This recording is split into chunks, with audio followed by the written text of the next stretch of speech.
कि भगवान गणेश जी का जो स्वरूप है, शिव महापुराण कह रही है जो गणेश जी का स्वरूप है, वो स्वरूप किस ओर होना चाहिए। बहुत ध्यान से सुनिएगा महाराज, कथा ना छूटे आप।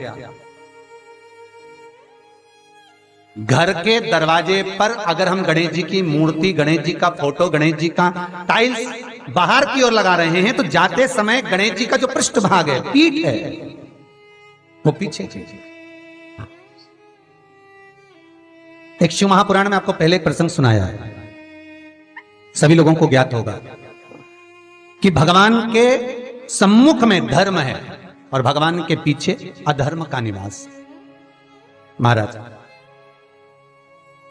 ये दुनिया के लोग जो भगवान की परिक्रमा करते हैं ना, जितने भी लोग भगवान का परिक्रमा करने जाते हैं, मंदिर जाते हैं, परिक्रमा करते हैं, ये लोग मंदिर में जाकर जब पीछे प्रणाम करते हैं तो कभी मौका मिले तो एक बार इनसे पूछना जरूर कि भैया आपने कोई शास्त्र, आपने कोई पुराण कभी पढ़ा है?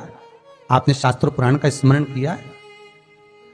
हमारा कोई शास्त्र, कोई पुराण, कोई वेद यह वर्णन नहीं करता कि मंदिर के पीछे हम प्रणाम करें, हम मंदिर के पीछे नमन करें, हमारा शास्त्र वेद वर्णन नहीं करता। और देखे तो लक्ष्मी ने कहा, प्रभु जब गणेश जी के सम्मुख में रिद्धि सिद्धि, श्री, तुष्टि, पुष्टि, शुभ लाभ, सारे धन देने वाले, संपदा देने वाले जब गणेश जी के अग्रण्य रहेंगे तो पीछे बिठाने में क्या दिक्कत है?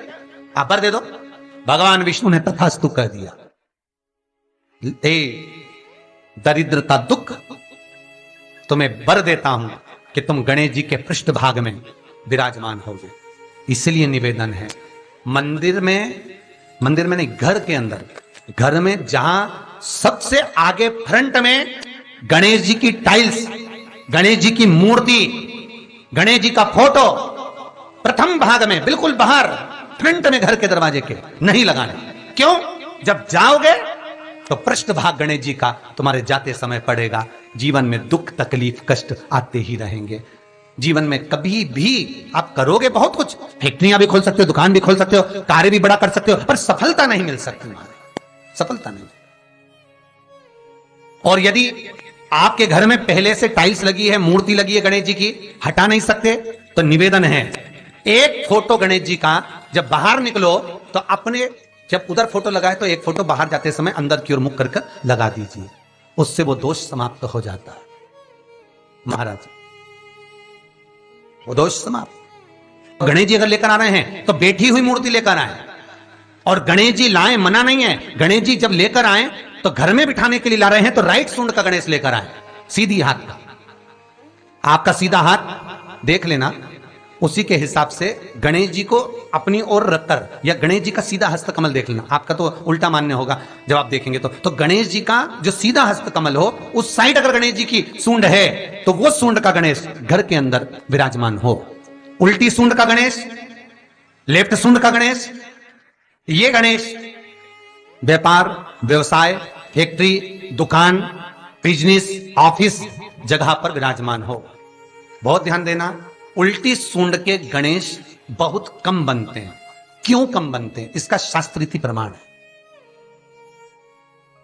कभी किसी मूर्तिकार के पास जाना और मूर्तिकार के पास जाकर पूछना, भैया तुम उल्टी सूंड का गणेश क्यों नहीं बनाते? जितने भी बनते सीधी सूंड के बनते। कभी पूछना उससे, वो बताएगा कि उल्टी सूंड के अगर गणेश जी बनाए, 50 गणेश जी अगर उल्टी सूंड के बनाए हैं तो उसमें से कम 30 गणेश जी अपने आप टूट जाते हैं या बिगड़ जाते हैं। ये शास्त्र रीति है। उल्टी सूंड का गणेश बहुत कम पक पाता है या मिट्टी का बन पाता। और यदि आपने अपने हाथों से भी उल्टी सूंड का गणेश मिट्टी का बनाया तो 10 दिन पूजन करोगे, 10 दिन के अंदर वो मूर्ति, वो सूंड, वो गणेश जी चटक जाएगा। उल्टी सूंड का गणेश टिकता ही नहीं है, वो बीच में से खंडित हो ही जाएगा।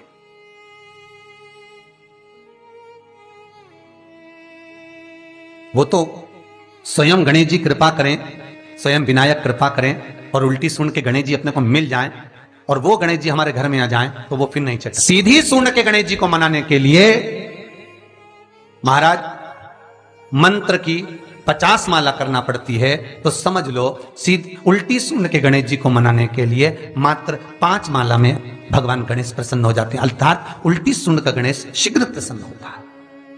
महाराज ब्रजमंडल में जब कभी जाओ, मथुरा के पास में वृंदावन से आगे लोहवन पड़ता है। कौन सा वन है? लोहवन। वृंदावन से कुछ थोड़ी दूरी पर लोहवन है। उस लोहवन में जाना, जैसे निकुंज वन में गए, भांडेर वन में गए, आप लोग कई बार दर्शन करने गए होंगे, तो लोहवन में जाना और लोहवन में जाकर थोड़ा सा सरसों का तेल लेकर अपने ऊपर से 21 बार उतार कर लोहवन में भगवान शिव का स्मरण कर कर, यमुना का स्मरण कर कर, विष्णु और कृष्ण का स्मरण कर कर, वो तेल सामने एक मूर्ति मिलेगी जिसका शीश नहीं होगा, उस मूर्ति पर चढ़ा देना। इसका भी चरित्र शिव महापुराण में आता है महाराज, इसका भी व्याख्यान आता है उस मूर्ति का है। लोहवन ब्रजमंडल में लोहवन का व्याख्यान स्कंद पुराण में भी है। आप मेहनत कर रहे हो, फल नहीं मिल रहा, आप दुकान खोल रहे हो, चल नहीं रही है, आपका चित्तवृत्ति, आपके जीवन में सफलता आ ही नहीं रही, तो कहीं मत जाइए। आपके जीवन में 25 बार अंगूठी बदल के देख लिया, कभी कुकराज पहन लेते, कभी मोती पहन लेते, कभी नीलम पहन लेते, कभी कोई महाराज ने कहा तो ये कर लिया, कभी कोई महाराज बोला तो ये कर लिया, फल नहीं मिले, कहीं मत जाओ, कुछ मत पहनो, उसकी शरण में जाओ, उसकी शरण। लोहवन पहुंच जाओ, वृंदावन से 4-5 किलोमीटर की दूरी। रिक्शे वाले से बोलो कि वो लेके जाएगा, 5 रुपए लेता है, लोहवन जाए, वहां विनय करो, 10-15 मिनट बैठ लो, भजन करो, यमुना जी का स्तमन करो, शिव का नाम जाप करो, शंकर का भजन करो, और वो सरसों का तेल 21 बार स्वयं उतारो, स्वयं चढ़ा दो, आओ वापिस। उसके बाद तुम किसी कार्य को करोगे तो सफलता जल्दी मिलेगी, काम अटकेंगे नहीं, काम सफल। यमुना के घाट पर शिव आराधना का फल भी 1000 लाखों गुना है, लाखों गुना।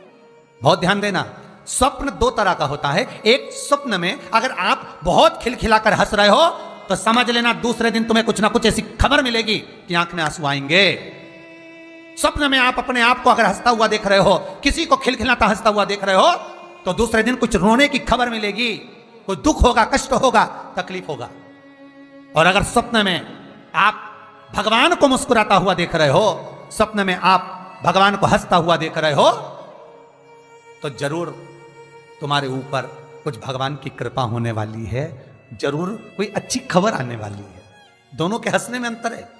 सांसारिक मनुष्य स्वप्न में हंसता दिखे तो दुख मिलेगा, और भगवान हंसता हुआ दिखे तो सुख मिलेगा।